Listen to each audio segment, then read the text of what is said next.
Hello friends, this is Rakesh Pujara, Compounding Wealth Advisors, founding partner. Market outlook for the next week. Market में काफ़ी उठापटक हुआ पिछले week. Election के results थे पहले सैटरडे को, जब भी इलेक्शन के 7वां फेज़ ख़त्म हुआ तो एग्जिट पोल आए और मंडे मार्केट गैप अप हुआ, काफ़ी ऊपर गया। और बाद में ट्यूसडे जब भी सुबह सुबह रिजल्ट अनसर्टन होने लगे, पता नहीं था कि गवर्नमेंट आएगा कि नहीं आएगा, मार्केट काफ़ी काफ़ी सेल ऑफ हुआ। और मार्केट एक काइंड ऑफ प्रॉफिट बुकिंग और थोड़ा पैनिक मोड में चला गया ट्यूसडे को। ट्यूसडे मार्केट काफ़ी नीचे बंद हुआ, लेकिन जब भी ट्यूसडे इवनिंग को फिर समझ में आया कि ये तो गवर्नमेंट तो बन रहा है, तो कोई दिक्कत नहीं आना चाहिए, तो मार्केट वापस वेडनेसडे से रिकवर होने लगा। तो आप वीक टू वीक देखेंगे तो मार्केट में कुछ नहीं हुआ, लेकिन अगर आप डे टू डे देखेंगे तो मार्केट में बहुत बहुत उठापटक हुआ। सो मैं स्क्रीन शेयर करता हूँ, देखते हैं मार्केट में क्या हुआ। मार्केट आउटलुक एज ऑन 8 जून 2024। देखिए मार्केट क्या होता है, क्या हुआ लास्ट वीक। निफ्टी रहा 3.37% up, closed eight 2329 which is all time high. Bank Nifty 1.67% up, closed eight 4980 through, again all time high.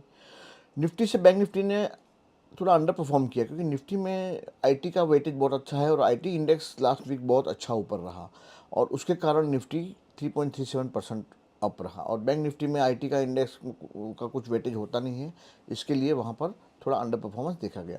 Small cap index again 3% high और at all time high. Mid cap index 2.88% high up रहा, वो भी all time high. मतलब market में all around तेज़ी रही। Index में काफ़ी शॉर्ट कवरिंग भी रहा एफआईआई के द्वारा, और नया परचेज भी देखा गया। ओवरऑल मार्केट में काफ़ी बुलिशनेस है, और हमारा जो लॉन्ग टर्म बायस है, बुलिश बायस, वो अब मेंटेन है। तो मार्केट ये कहीं ना कहीं मुझे लग रहा है कि मार्केट जा रहा है 24,500 और बैंक निफ्टी जा रहा है 52,000 की तरफ। ये हमारा काफ़ी टाइम से ये टारगेट है, और मार्केट उसकी तरफ धीरे धीरे आगे बढ़ने लगा है। सिल्वर हमने देखा कि देखो हमारा 88-89,000 का लेवल था, वहाँ पर आके रुका है, और अभी बायस वही है, बाय ऑन डिप्स है। नेक्स्ट, पिछले वीक चाइना से कुछ ऐसा डेटा आया कि which was suggesting bearishness in metal, plus China ने गोल्ड और सिल्वर में बाइंग कम किया, ऐसा न्यूज़ भी आया। दूसरा, यूएस में जो डेटा आया जॉब्स का बहुत अच्छा आया, तो उसके कारण हो सकता है कि फेड का जो रेट कट है वो अभी नहीं आए। इसके चलते मेटल में काफ़ी कुछ सेलिंग आया, गोल्ड में भी सेलिंग आया, सिल्वर में भी सेलिंग आया। और DXY देखिए क्या हुआ, DXY 104.93। तो यूरोप में पहली बार रेट कट हुआ, उसके चलते वहाँ पर यूरो वीक हुआ और डॉलर स्ट्रांग हुआ। और जब भी यूरो वीक होता है, डॉलर स्ट्रांग होता है, तभी मेटल्स में हमेशा सेल ऑफ आता है। इंडिया वीक जैसे हमने बताया था कि ये वीक में वॉल डंप होगा। विक्स करीबन करीबन 31% गिरा ऊपर से, और जहाँ 31.7 का जो पीक था, वहाँ से लगभग 31% डाउन रहा।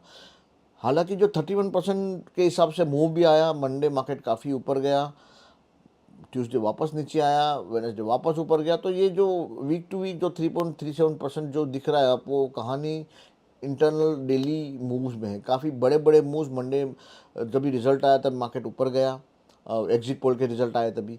जब एक्चुअल रिजल्ट हुआ तभी मार्केट को ऐसा लगा कि शायद गवर्नमेंट फॉर्म हो या नहीं भी हो एनडीए की, और प्रधानमंत्री मोदी वापस बन पाए या नहीं बने, इसके कारण काफ़ी सेलिंग हुआ।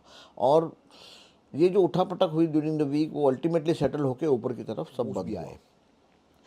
जो प्रीवियस वीक में हमने बुलिश और बेरिश दिया था, उसका अगर आप एनालिसिस करें तो ऑटो देखिए, काफ़ी हमारा 2 ढाई 3 महीने से ऑटो बुलिश स्कैन में आ रहा है। तो ये 7% अप रहा, इंफ्रा 1%, रियलिटी 4%, कंजम्पशन 6%। ये बुलिश सेक्टर काफ़ी अच्छे रहे। पब्लिक सेक्टर में ऐसा कहीं ना कहीं लग रहा था लोगों को कि अभी गवर्नमेंट एनडीए आने, कोलिशन पार्टनर आने के कारण हो सकता है डिसीजन मेकिंग थोड़ा पहले जितना स्विफ्ट ना हो, इसके कारण पीएसयू में शायद मुझे लग रहा है प्रॉफिट बुकिंग आया। इसके लिए पब्लिक सेक्टर एंटरप्राइज एनर्जी, जहां पब्लिक सेक्टर है, पीएसयू बैंक में अच्छा प्रॉफिट बुकिंग देखा गया।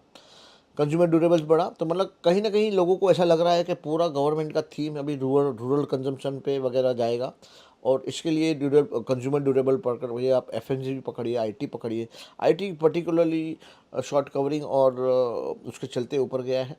निफ्टी मीडिया जो हमारा बेरिश स्कैन था, उसके कारण नुकसान दिखाया आपने, क्योंकि एक्चुअली मीडिया ऊपर गया और आईटी भी ऊपर गया, जो हम एक्चुअली सस्पेक्ट कर रहे थे ऊपर जाएगा ही। आने वाले वीक के लिए कौन से सेक्टर हैं जो बुलिश स्कैन में दिखा रहे हैं? ऑटो अभी भी कंटिन्यूड है बुलिश, काफ़ी बुलिश है। कंजम्पशन भी बुलिश चालू हो गया है। एफएमसीजी जो हम 3-4 हफ्ते से बोल रहे थे कि वहाँ रिकवरी देखने को मिल रहा है। तो ये देखो, this is how the sector is rotated. जब भी कोई बुल मार्केट ख़त्म होता है तो वहाँ सेक्टर रोटेशन होता है। पुराने सेक्टर प्रॉफिट बुकिंग में जाते हैं, कंसोलिडेशन में जाते हैं, नए सेक्टर ऊपर आते हैं। निफ्टी कंज्यूमर ड्यूरेबल, तो अभी अपना फोकस जो है पूरा, जो 11 सेक्टर में से 5 सेक्टर पे आ गया। अभी पहले 11 सेक्टर, मतलब कहीं ना कहीं मार्केट चर्न कर रहा है, बुलिश और बेरिश सेक्टर चर्न हो रहे हैं। हेल्थ केयर, ये जगह डिफेंसिव सब आने लगे। एफएमसीजी, कंज्यूमर ड्यूरेबल, कंजम्पशन, ये सब डिफेंसिव स्टॉक बोले जाते हैं ट्रेडिशनली।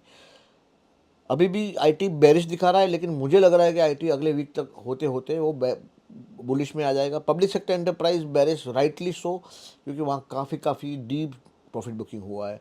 निफ्टी फाइनेंशियल सर्विसेज काफ़ी टाइम से वीक ही चल रहा है और अभी भी वीक है। पीएसयू बैंक में देखिए काफ़ी अच्छा प्रॉफिट बुकिंग आया, और प्रॉफिट बुकिंग होते होते वो इंडेक्स थोड़ा बेरिशनेस की तरफ चला गया। एंड ऑयल एंड गैस भी, बट मुझे लग रहा है कि कहीं ना कहीं ऑयल एंड गैस में पीएसयू का वेटेज ज़्यादा है और पीएसयू में प्रॉफिट बुकिंग आया, इसके लिए ये सब हुआ। तो ये मार्केट का आउटलुक था। और मार्केट आगे जाके क्या रह सकता है, उसके पहले आप हमारा व्हाट्सएप नंबर, हमारा email number, Twitter ID Rakesh Pujara 1 मेरा यूट्यूब आईडी है, वो आप नोट कर सकते हैं। कुछ भी काम हो कभी भी ईमेल कर सकते हैं rakesh.ke@gmail पे। थोड़ा जनरली बात करेंगे अभी। चार्ट अभी नहीं देखेंगे, अभी चार्ट को थोड़े ऊपर नीचे हैं।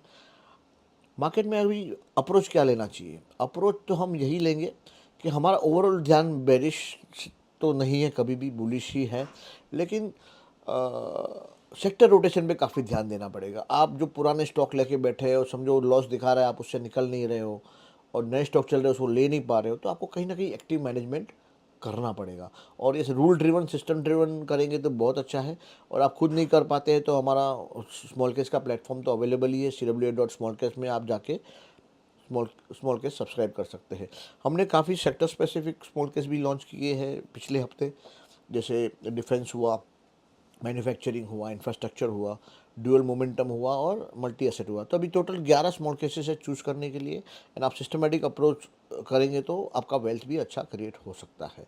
मार्केट में एक्टिव रहिए, इन्वेस्ट करते रहिए। ये अगला साल, अगला 10 साल, अगला 20 साल जो वेल्थ क्रिएटिंग जर्नी है उसके पार्ट बनिए, और ये जर्नी में हम आपके साथ में रहेंगे। यही हम आशा करते हैं कि आपका बहुत पैसा बने, बहुत वेल्थ बने, और ये जर्नी में हम आपको हमेशा हेल्प करते रहिए। तो thank you very much for everything. And like करिए, शेयर करिए और कमेंट डालिए, तो हमारे से वीडियो और भी हमको डालने के लिए एनकरेजमेंट मिलेगा। Thank you so much.